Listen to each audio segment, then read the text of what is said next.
बार की बात है, पहाड़ियों के बीच बसे एक हरे भरे बगीचे में सेब का एक शानदार पेड़ उगाया। यह पेड़ कोई साधारण पेड़ नहीं था। यह पूरे देश में सबसे स्वादिष्ट रसीले सेब पैदा करने के लिए दूर दूर तक जाना जाता था।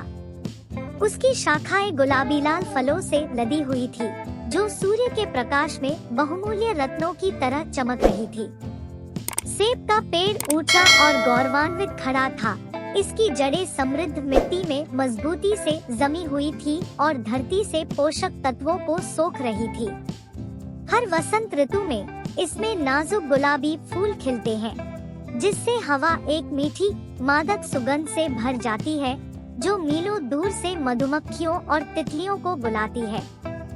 अब बगीचे के किनारे एक आरामदायक झोपड़ी में लिली नाम की एक युवा लड़की रहती थी। लिली को सेब का पेड़ बहुत पसंद था।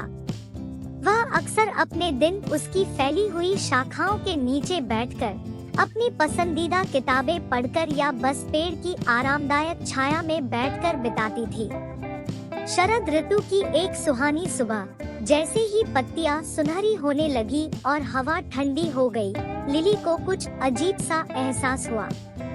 सेब के पेड़ की विशाल शाखाओं के बीच एक अकेला सेब लटका हुआ था, जो उसने पहले कभी नहीं देखा था। यह बाकियों की तुलना में बड़ा था, चमकदार चमक के साथ जो सूरज की रोशनी में झिलमिलाता हुआ प्रतीत होता था। उत्सुकतावश लिली ऊपर पहुंची और सेब को उसके स्थान से तोड़ लिया। जैसे ही उसकी उंगलियां उसकी चिकनी त्वचा को छूती, उसे अपने शरीर में गर्मी की लहर महसूस होती। आश्चर्य की भावना के साथ उसने एक टुकड़ा खाया और तुरंत उसकी इंद्रियां उस सबसे उत्तम स्वाद से अभिभूत हो गई जो उसने कभी चखा था।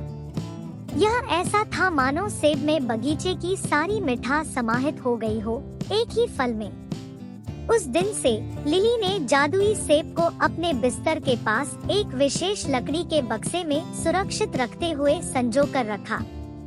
जब भी वह उदास या अकेली महसूस करती थी, तो वह उसे बाहर निकाल लेती थी, उसकी मीठी सुगंध लेती थी और सेब के पेड़ की सुंदरता और उससे मिलने वाली खुशी को याद करती थी। जैसे जैसे साल बीतते गए, सेब का पेड़ फलता फूलता रहा और जिसने भी इसका सामना किया, उसे पोषण और खुशी प्रदान की।